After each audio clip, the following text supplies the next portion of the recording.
All right, now this, of course, is the big story that we are tracking tonight on WION. When it comes to China, you can't take anything at face value, be it its debt trap or its interest in the Russia-Ukraine war. There is now a lot of talk in diplomatic circles about the possible role that China can play in bringing about peace in the battlefields of Ukraine. Why do we say this? That's because there is a flurry of Western leaders who are flocking to Beijing. And tonight on Fineprint, we are trying to decode as to what's in it for China if it begins to play peacemaker in arguably the biggest conflict since the end of the Second World War. So let's first take a look as to who are booking their flights to Beijing. First up, of course, is the Belarusian President Alexander Lukashenko. He just reached today. Alexander Lukashenko is an all-weather ally of Vladimir Putin. Many experts are in fact pointing this out to be nothing more than a proxy visit by Moscow to Beijing. Now, Moscow's agenda will be covertly a part of this dialogue. This is, of course, the same nation, Belarus, remember, which allowed Russia to stage a part of its northern invasion into Ukraine from its territory. Now, soon after the Belarusian president's visit, you also will be seeing this man on the left of your screens, the French President Emmanuel Macron, will be paying a visit to Beijing.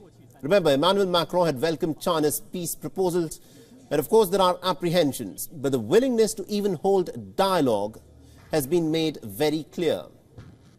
There are also talks of two top officials from the European Union who are planning their trips to Beijing. At this moment, we can confirm to you that the European Union's Commission President, Ursula von der Leyen, and also the European Council's President, Charles Michel, will be visiting Beijing sometime later in the next few weeks and months.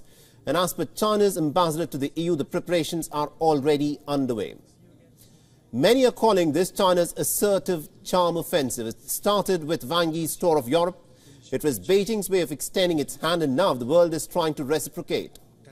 The West is trying to cajole China to help end the war. At this point, it is of course not certain as to if that goal can be achieved.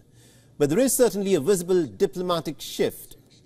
The million-dollar question, of course, is this: what's in it for China?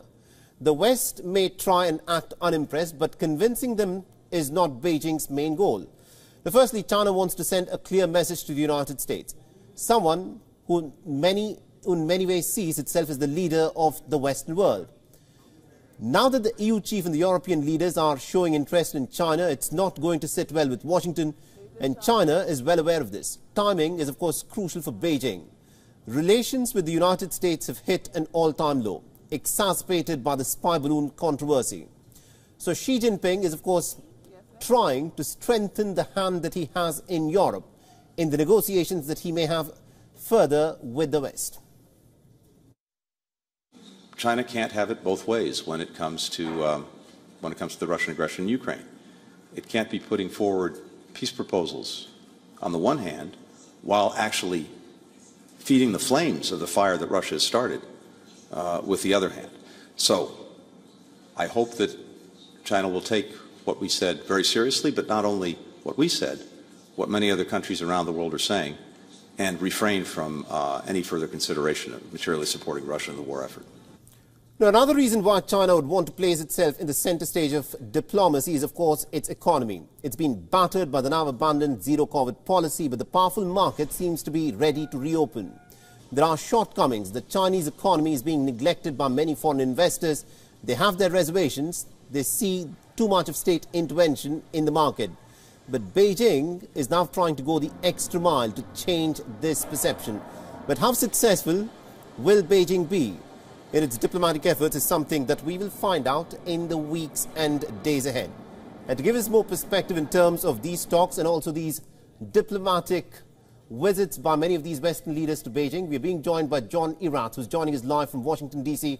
He is a senior policy director for the Center for Arms Control and Non-Proliferation. Mr. Erath, thank you very much indeed for speaking to us here on WION. And the question that I want to begin with you is this. Now, at this point of time, it is really difficult to try and get Russia and Ukraine to sit on opposite ends of a table and negotiate. Do you think China has enough leverage on Russia to try and force Moscow to strike some kind of a negotiation with Ukraine? That's really a very difficult question at this moment. Certainly, China has a great deal of influence with Moscow, but it is not clear that there is any effort to use this influence to come to a constructive settlement of the issues between Russia and Ukraine. Last week, we saw the famous 12-point Chinese proposal for peace, which had very little substance to it. It's certainly a good thing that there are efforts being made to resolve the war, and any peace proposal should be considered seriously by both sides. But we've already seen Russia decide to ignore the Chinese proposal and to say that it's not the time to begin a process like that proposed by Beijing. So it's difficult to say at this point. And also considering the fact that Alexander Lukashenko, of course, is going to be in Beijing, and he'll be quickly followed by Emmanuel Macron. And subsequently, we also expect Ursula von der Leyen to also be visiting Beijing. Do you think the amount of interest which the European leaders are showing in trying to, in fact, get Beijing into the center stage of diplomacy, is this being way too optimistic on the part of the European leaders? I think it's important to consider the situations of the two countries whose leaders are visiting Beijing. Lukashenko is squeezed by Russia. He's forced to give up some measure of Belarusian sovereignty and allow Russian troops on his territory. He does not see that there is an option to do anything else. So he has to, in some way, take orders from Moscow. But at the same time, he wants to find some room to maneuver, some room to assert that Belarus still has some shreds of independence left to it. So right. He is visiting Beijing. It's one of the few countries he can safely visit. All right, very interesting. My final question, Mr. Rath, is this. Now, the United States has been stoutly backing Ukraine in this war. It's not been successful in trying to get the two parties to, in fact, come to a negotiating table. Do you think the reason why China is putting forth this peace plan is, in fact, to try and position itself diplomatically in a much stronger position than the United States if its peace proposal were to result in peace talks between Russia and Ukraine? I think it would be a good thing for everyone involved if there were a process leading towards a sustainable peace between Russia and Ukraine. But it's very difficult to see how such a peace could be achieved at the present time with Russia occupying Ukrainian territory and Ukraine objecting to its territory being occupied. So the conditions are not ready at this point. All right, that is what it now looks like. Thank you very much indeed, Mr. Rath, for joining us from Washington, D.C. and getting your insights. It now remains to be seen as to how, of course, things pan out in the next few days and weeks when these leaders from the European Union and, of course, from France, of course, will be in Beijing for talks.